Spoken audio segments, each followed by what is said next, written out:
Capítulo 3. Gulliver divierte al emperador de manera muy ingeniosa y alberga esperanzas de recobrar su libertad.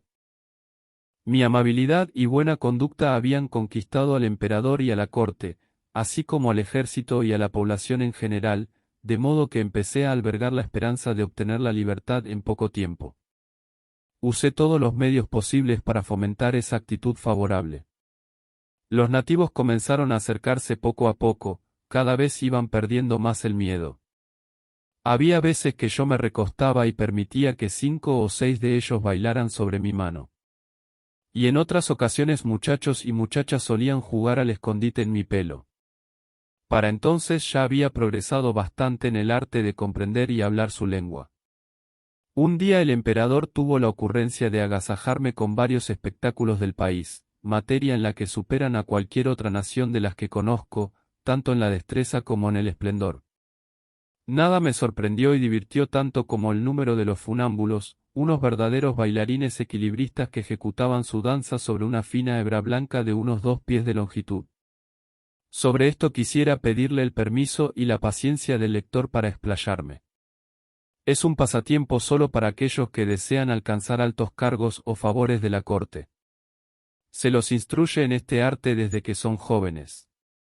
Cuando un puesto importante queda vacante, sea por mudanza o fallecimiento, 5 o 6 candidatos solicitan a su majestad permiso para divertirlo con esos magníficos equilibrios sobre la cuerda y el que consigue saltar más alto sin caerse logra quedarse con el cargo.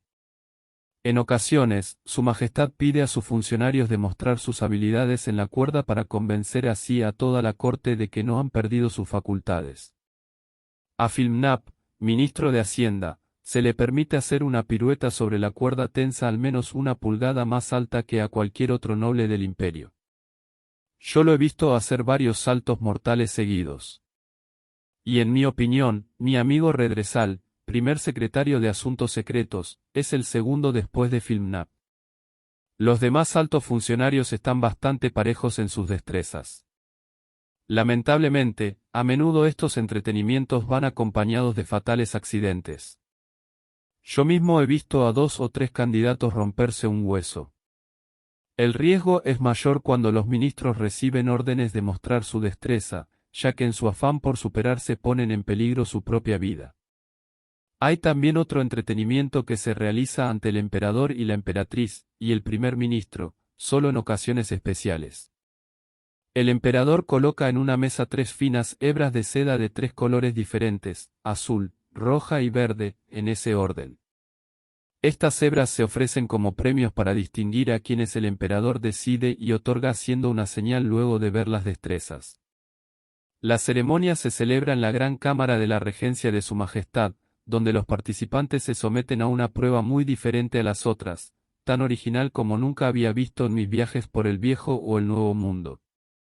La prueba consiste en que el soberano sostiene una vara en posición horizontal y luego va subiendo o bajando de acuerdo a su voluntad, moviéndola hacia adelante o hacia atrás.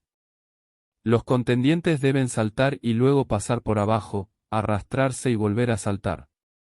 Otras veces el primer ministro sostiene la vara del otro extremo y a veces, según deseo de su majestad, solo la sostiene el primer ministro.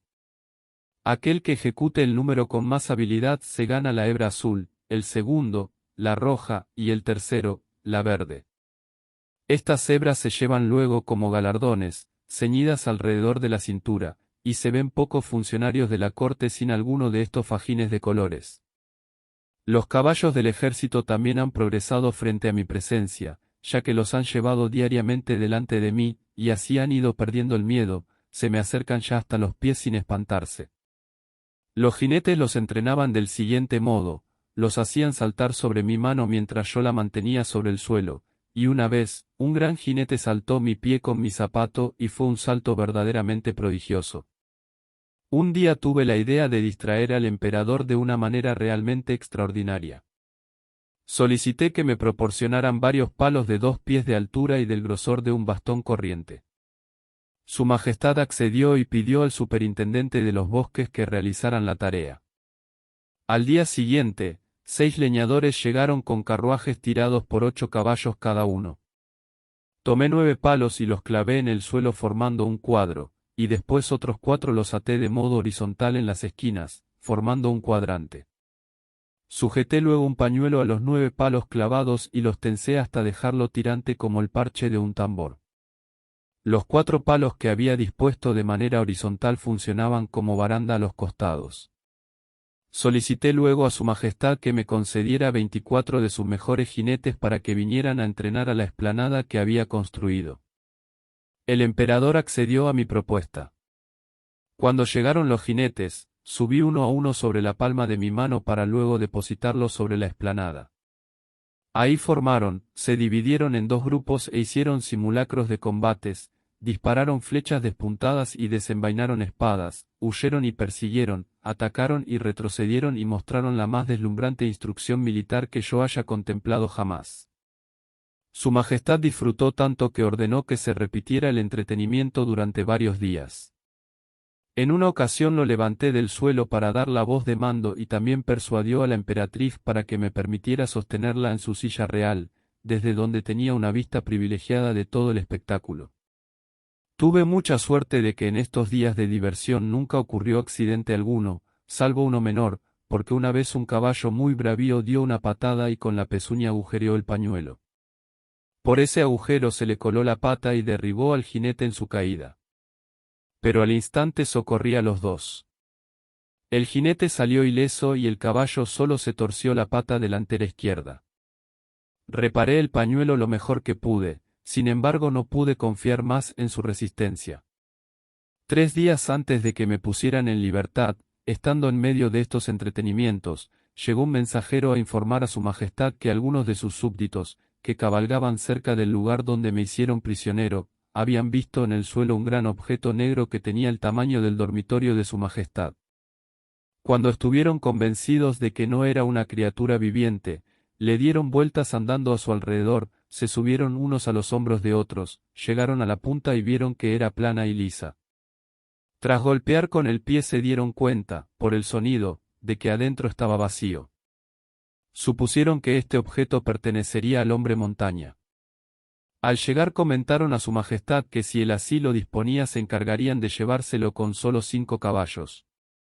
Al instante supe que se trataba de mi sombrero, ya que al llegar a la playa, seguramente aturdido como estaba, no me percaté de que se había cortado la cuerda que lo sujetaba a mi cuello.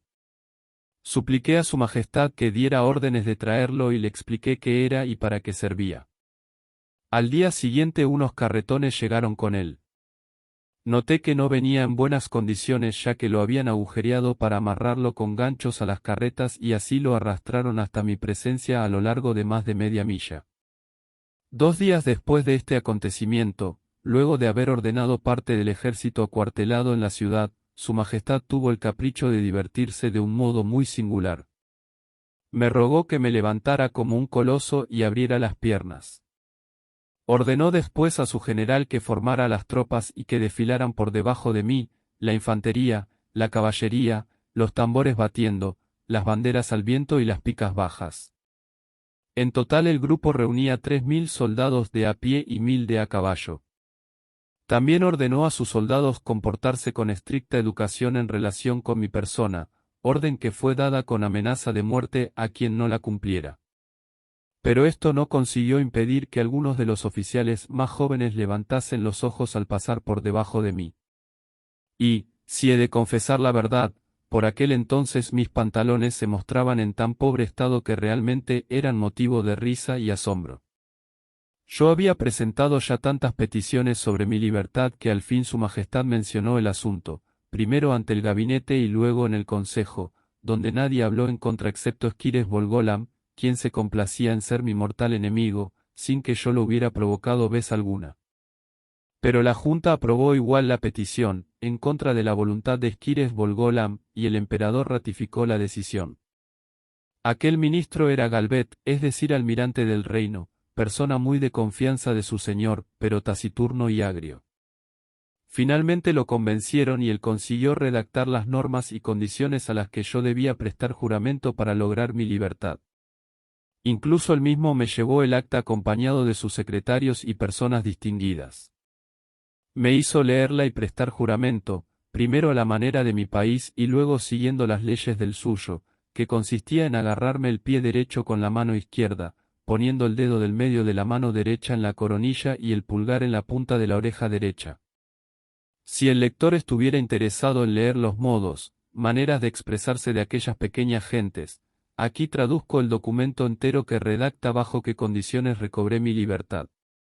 Emperador poderosísimo de Lilliput, deleite y pavor del universo, cuyos dominios abarcan 5000 bluestrucks, es decir, unas 12 millas en redondo, que llegan hasta los confines del universo, monarca de todos los monarcas, más alto de los hijos de los hombres que se hayan parado sobre el centro de la tierra y cuya cabeza toca el sol, frente a cuyo gesto tiemblan todos los soberanos de la tierra, agradable como la primavera, reconfortante como el verano, fructífero como el otoño y temible como el invierno. Su muy sublime majestad propone al hombre montaña, recientemente llegado a nuestros dominios, las siguientes normas, que se obligará a respetar bajo juramento. 1. El hombre montaña no podrá partir de nuestros dominios sin nuestro permiso, licencia sellada con nuestro gran sello. 2. No se atreverá a entrar en nuestra metrópoli sin nuestra orden expresa, y con previo aviso de unas 2 horas de antelación para que nuestros habitantes permanezcan en sus casas. 3. El hombre montaña se limitará a transitar nuestros caminos reales y no se echará sobre los prados o en los campos sembrados. 4. Al transitar por los caminos, tomará los mayores cuidados para no tropezar con ninguno de nuestros amados súbditos, sus caballos o carruajes, ni tomar en la mano a ninguno de nosotros sin su consentimiento. 5. Si un mensajero debiera realizar con premura una entrega, el hombre montaña está obligado a transportarlos tanto a él como a su caballo dentro del bolsillo durante el tiempo de 6 días, por cada día su luna, y traerlos de vuelta sanos y salvos a nuestra corte imperial. 6. Debe jurar ser nuestro aliado en contra de nuestros enemigos de la isla de Blefuscu y colaborar cuanto pueda en destruir la flota que están preparando para invadirnos. 7. En su tiempo libre, el hombre montaña deberá ayudar a nuestros obreros a levantar las grandes piedras destinadas a revestir el muro del parque principal y otros edificios reales.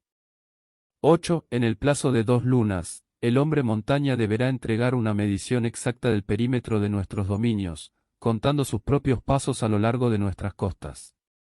Finalmente, después de haber realizado solemne juramento, el hombre montaña recibirá una ración diaria de comida y bebida suficiente para mantenimiento de 1728 de nuestros súbditos y tendrá libre acceso a nuestra real persona, además de otras pruebas de nuestra protección. Proclamado en nuestro palacio de Belfavorac el día 12 de la luna 91 de nuestro reinado. Firmé mi libertad con premura y extrema alegría, aunque algunas de las normas no me resultaban tan honorables como hubiera deseado, pero entendí que provenían de la mala voluntad de Esquires Bolgolam. Después de entregar el acta, me sacaron las cadenas de inmediato y me encontré en verdadera y plena libertad. El emperador me hizo el honor de presenciar toda la ceremonia, a quien le mostré mi agradecimiento postrándome a sus pies. El lector habrá podido observar que en la última de las normas, Su Majestad estipula que se me conceda una cantidad necesaria de comida y bebida para mantener a 1728 liliputienses.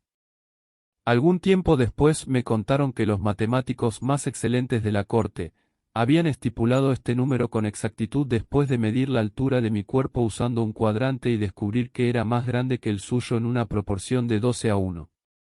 Entonces concluyeron por las semejanzas de sus cuerpos que el mío debía de contener al menos 1728 liliputienses. Con todo esto puede el lector hacerse una idea clara de lo ingeniosas que eran aquellas criaturas.